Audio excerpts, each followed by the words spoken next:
नमस्कार, India news देख रहे हैं आप। मैं हूं आपके साथ आकांक्षा राजपूत। चलिए खबरें देखते हैं फटाफट अंदाज में। चंडीगढ़ में स्टेट पब्लिक एंटरप्राइजेस की सीएम मनोहर लाल की अध्यक्षता में बैठक में स्टेट पब्लिक एंटरप्राइजेस के चेयरमैन सुभाष बराला मौजूद।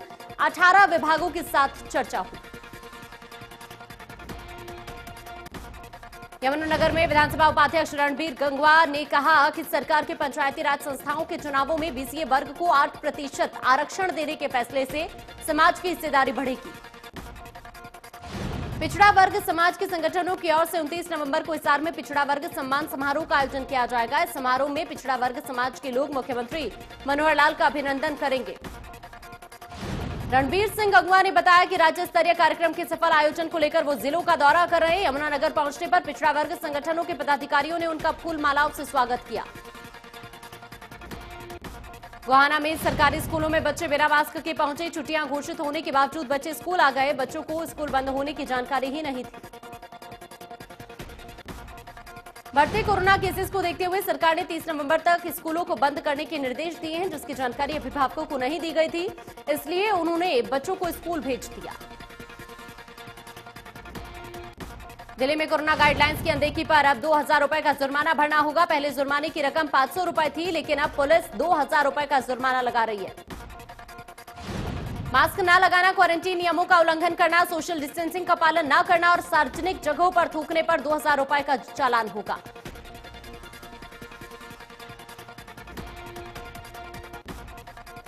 दिल्ली में कोरोना के बढ़ते मामलों के बीच मुख्यमंत्री अरविंद केजरीवाल ने दिल्ली के मार्केट एसोसिएशन के प्रतिनिधियों से वीडियो कॉन्फ्रेंसिंग के जरिए बात की। साफ किया कि दिल्ली सरकार किसी भी मार्केट को बंद नहीं करना चाहती है।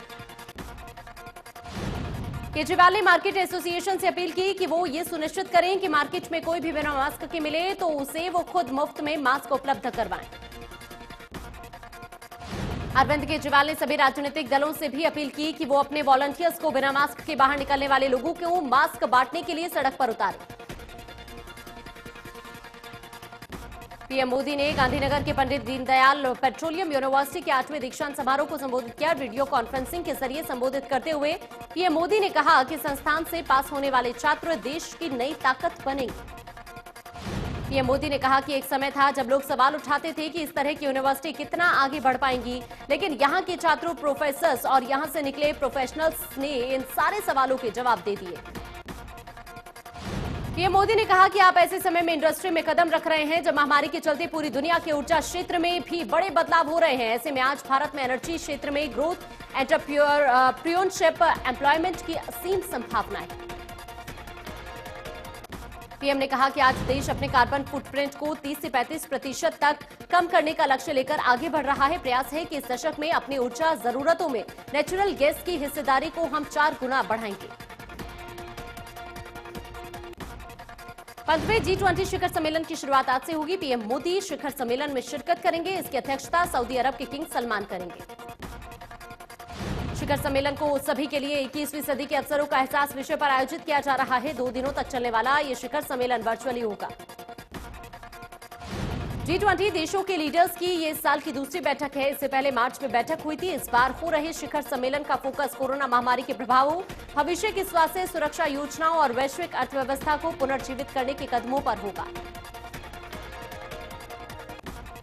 जम्मू कश्मीर के राजौरी के नौशेरा सेक्टर में पाकिस्तान ने एक बार फिर से सीजफायर का उल्लंघन किया और गोलीबारी करते हुए पाकिस्तान की तरफ से जिस तरह से गोलीबारी हुई उसमें एक भारतीय जवान भी शहीद हो गया। भारत की तरफ से पाकिस्तानी गोलीबारी का जवाब दिया गया। पिछले हफ्ते भी पाकिस्तानी सैनिकों ने जम्मू कश्मीर में उरी सेक्टर से लेकर गुरेज सेक्टर के बीच एलओसी पर कई जगह पर सीजफायर का उल्लंघन किया था। ड्रग्स मामले में एनसीबी की जांच जारी है। एक के बाद एक नए नाम सामने आ रहे हैं जिसे एनसीबी ने अपने घेरे में लिया है। अब एनसीबी ने देश के पॉपुलर कॉमेडियन भारती सिंह के अंधेरी के घर पर छापा मारा है। सिरसा में रबी फसलों की बिजाई के लिए कृषि विभाग ने लक्ष्य तय कर लिया है। इस सीजन में 2,98,000 हेक्टेयर भूमि पर गेहूं की बिजाई होगी, जबकि 62,000 हेक्टेयर में सरसों की बिजाई की जाएगी। अब तक 1,00,000 हेक्टेयर भूमि पर गेहूं की बिजाई की जा चुकी है। गेहूं बिजाई का कार्य अभी भी जारी है। इसी तरह सरसों की बिजाई के लिए 62,000 हेक्टेयर का लक्ष्य रखा गया है। सरसों की बिजाई का काम लगभग पूरा हो चुका है। कृषि विभाग के उपनिदेशक ने बताया कि इस बार में सिरसा में रबी फसलों की बिजाई के लक्ष्य तय किए जा चुके हैं। पिछले दिनों बरसात में हुई फसलों के लिए बरसात फायदेमंद रही। सोशल साइट पर दलित समाज के खिलाफ टिप्पणी करने वाले युवक का सोशल मीडिया पर एक नया वीडियो वायरल हो रहा है, जिसमें वो नशे में ऐसी गलती करने और पूरे समाज से माफी मांगने की बात कह रहा है। कुछ दिन पहले अमेरिका में बैठे कैथल के गांव नरड़ के युवक ने दलित समाज के खिलाफ अभद्र भाषा का इस्तेमाल किया था। उसकी वीडियो सोशल मीडिया पर वायरल हुई थी, जिसके बाद समाज के लोगों ने प्रदर्शन कर उसकी गिरफ्तारी की मांग की थी।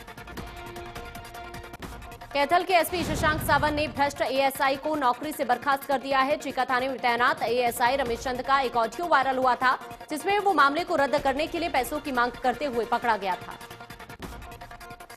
आरोप ये भी था कि रमेश चंद ने शिकायतकर्ता को डराया धमकाया भी था। रमेश चंद की धमकियों से डरकर ही एक गवाह विदेश चला गया था।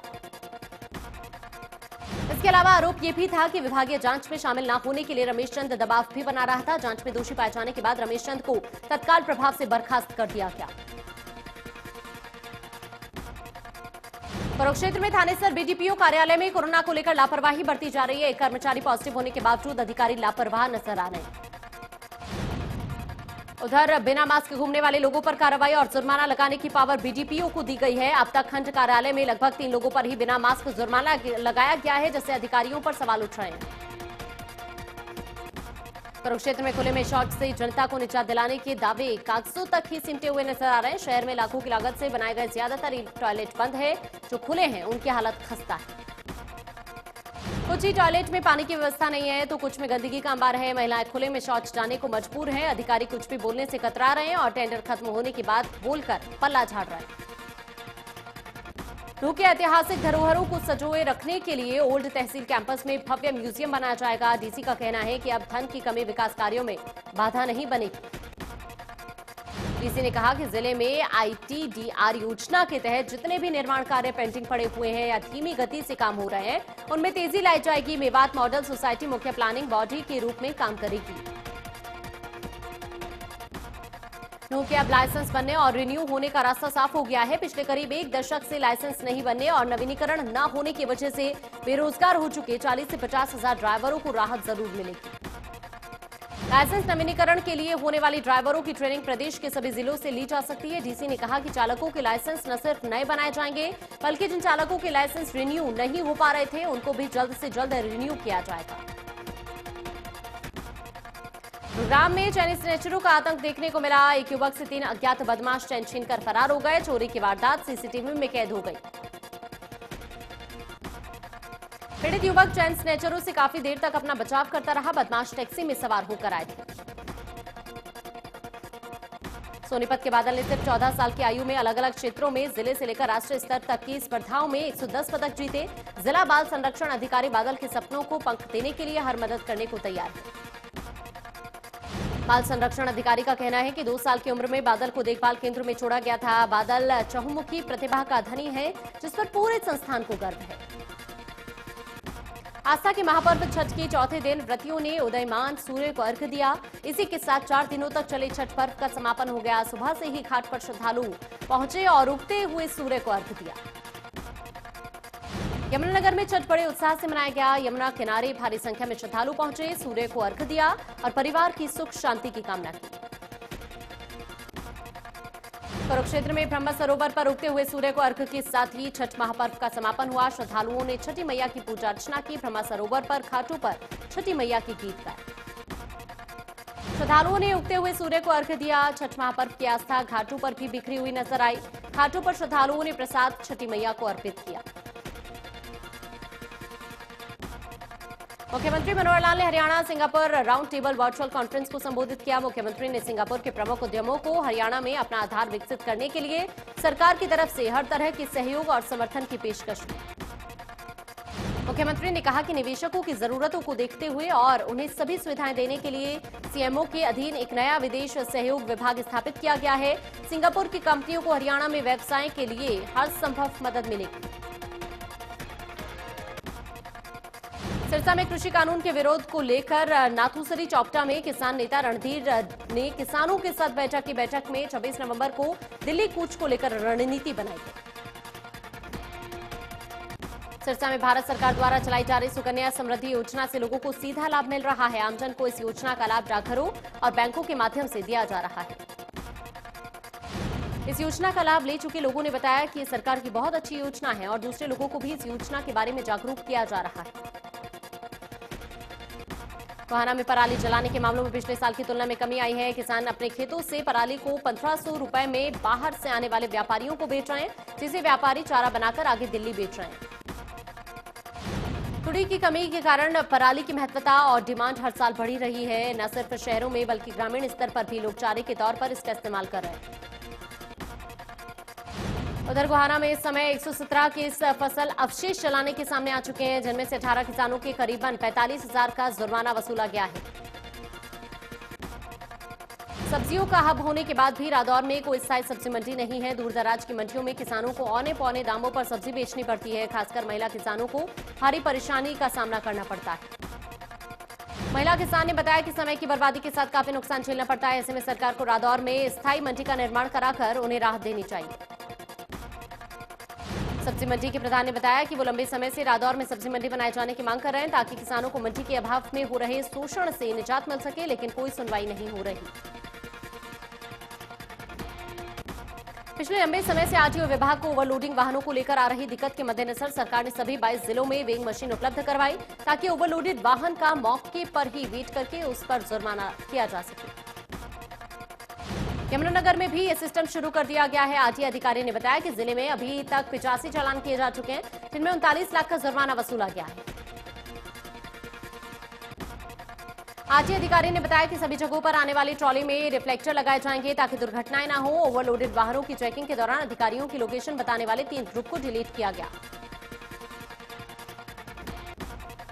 नूंह में मेवात विकास अभिकरण के चलाए जा रहे आज मेवात मॉडल स्कूल का जल्द ही शिक्षा विभाग में समायोजन हो सकता है। मेवात विकास बोर्ड की बैठक में मुख्यमंत्री ने मामले को गंभीरता से लिया और अधिकारियों को निर्देश भी दिए। जिला उपायुक्त ने बताया कि मुख्यमंत्री ने न सिर्फ प्रपोजल बनाने के आदेश दिए, बल्कि शिक्षा विभाग के समायोजन में जो पेचीदगियां सामने आ रही हैं, उन्हें भी जल्द से जल्द दूर करने को कहा है। रतला के फतेहपुर गांव का मवेशी अस्पताल इन दिनों बदहाली के आंसू बहा रहा है। एक तरफ जहां मवेशी अस्पताल में गंदगी की भरमार है, तो अस्पताल परिसर की हालत भी दयनीय बनी हुई है। अस्पताल के डॉक्टर गांव के सरपंच पर लापरवाही के आरोप लगा रहे हैं। डॉक्टर का कहना है कि कई बार ग्राम सरपंचों को लिखित और मौखिक शिकायत दी गई, लेकिन कोई सुनवाई नहीं हुई। नूंह डिपो परिसर में हरियाणा रोडवेज कर्मचारी तालमेल कमेटी के आह्वान पर गेट मीटिंग हुई, जिसमें 26 नवंबर को होने वाली राष्ट्रव्यापी हड़ताल को लेकर चर्चा की गई। तालमेल कमेटी का कहना है कि सरकार रोडवेज विभाग का निजीकरण कर रही है। सरकार रोडवेज में सरकारी बस लाने की बजाय प्राइवेट बसें ठेके पर ला रही है, जिससे रोडवेज प्राइवेट हाथों में चली जाएगी और जनता की सुविधा छीन ली जाएगी। कमेटी ने सरकार से मांग की है कि रोडवेज के बेड़े में 14,000 सरकारी बस शामिल की जाएं, जिससे प्रदेश के लगभग 1 लाख बेरोजगार युवाओं को रोजगार मिलेगा और जनता को सस्ती और सुरक्षित सुविधा मिलेगी। नूंह में कांग्रेस विधायक आफ्ताब अहमद ने नशा मुक्त समाज कार्यक्रम शुरू करने की घोषणा की। आफ्ताब अहमद ने कहा कि 21 नवंबर से वो सतपुतियाका हुसैनपुर गांव से नशा मुक्त समाज कार्यक्रम शुरू करने जा रहे हैं। आफ्ताब अहमद ने कहा कि कार्यक्रम के लिए उन्होंने चंडीगढ़ में मानसिक स्वास्थ्य कार्यक्रम के निदेशक से मुलाकात की। उन्होंने हर संभव मदद देने की बात कही। सोना के गांव मोहम्मदपुर गुर्जर में भयंकर आग लग जाने के कारण किसान के करीब 10,000 बाजरे की पुलिया जलकर राख हो गई। किसान ने इन पुलिया को बेचने के लिए इकट्ठा करके रखा था। मामले की सूचना मिलते ही मौके पर पहुंची फायर ब्रिगेड की 3 गाड़ियों ने 6 घंटे में आग पर काबू पाया। आग लगने के कारणों का खुलासा नहीं हो पाया। सोनीपत के कुंडली में इस्पात सेंटर के आड़ में देह व्यापार के धंधे का पुलिस ने खुलासा करते हुए युवक युवतियों को गिरफ्तार किया। पुलिस ने कुंडली थाना के अंतर्गत आने वाले मॉल में 5 इस्पात सेंटर्स पर रेड मारी। पुलिस ने इस्पात सेंटर पर गुप्त सूचना के आधार पर छापेमारी की, तो वहां भारी संख्या में लड़के और लड़कियां आपत्तिजनक हालत में पाए गए। 27 युवतियां और 17 युवकों को गिरफ्तार किया गया। इस्पात सेंटर चलाने वाले 5 मालिकों में से 3 को गिरफ्तार कर लिया गया है। 2 की तलाश जारी। पलवल में आयशर कैंटर पर पाक का झंडा लगाने चलने वाले आरोपी को पुलिस कैंटर सहित काबू कर लिया गया, जबकि आरोपी का दूसरा साथी मौके से फरार हो गया। कैंटर में जानवरों की हड्डियां थी। पुलिस ने आरोपियों के खिलाफ देशद्रोह की धारा 153B और पशु क्रूरता सहित कई धाराओं में मामला दर्ज कर लिया है। कोर्ट कॉम्प्लेक्स में बने वकीलों के चैम्बर में घिसकर एक वकील पर बदमाशों ने तेजधार हथियार से हमला कर दिया। हमलावरों ने वकील शैलेंद्र पर कई वार किए। घायल वकील को पास के लोगों ने अस्पताल में भर्ती कराया। सूचना मिलते ही पुलिस मौके पर पहुंची और मामले की जांच शुरू की। बताया जा रहा है कि प्रॉपर्टी विवाद को लेकर वकील पर हमला किया गया। सोनीपत के जवाहर नगर की रहने वाली महिला को जानवरों की देखभाल करना महंगा पड़ गया। पड़ोस की रहने वाली 3 महिलाओं ने उसे बुरी तरह पीटा। ये पूरी वारदात सीसीटीवी में कैद हो गई। महिला ने पड़ोस की रहने वाली महिलाओं और पुरुषों पर मारपीट के दौरान छेड़खानी का आरोप लगाया। महिलाओं का कहना है कि जानवरों की देखभाल करना पड़ोसियों को रास नहीं आ रहा। पानीपत के पूर्व पार्षद आत्महत्या मामले में एसआईटी गठित होने के बाद एडीजीपी संदीप खिरवार के साथ अन्य अधिकारी घटनास्थल पर पहुंचे और वहां पहुंचकर स्थिति का मुआयना किया। बता दें कि 24 घंटे बीत जाने के बाद भी पूर्व पार्षद के साथी का पता नहीं चल पाया। पूर्व पार्षद और उसके साथी ने नहर में छलांग लगा दी थी। जलाना में चायपत्ती के सेल्समैन से लुटेरों ने 15,000 रुपए की लूट की, जिसकी सूचना पुलिस को दी गई। पुलिस चोरों की तलाश में जुटी है। दिल्ली में कोरोना के बढ़ते मामलों को देखते हुए हाउस टू हाउस सर्वे किया जा रहा है। इसके तहत ही महाराष्ट्र सरकार दिल्ली और मुंबई के बीच के विमान सेवा को बंद करने पर विचार भी कर रही है। माना जा रहा है कि सिर्फ विमान सेवा ही नहीं, दोनों राज्यों के बीच जारी रेल सेवा भी रोकी जा सकती है। महाराष्ट्र सरकार इस विषय में जल्द ही बड़ा फैसला ले सकती है।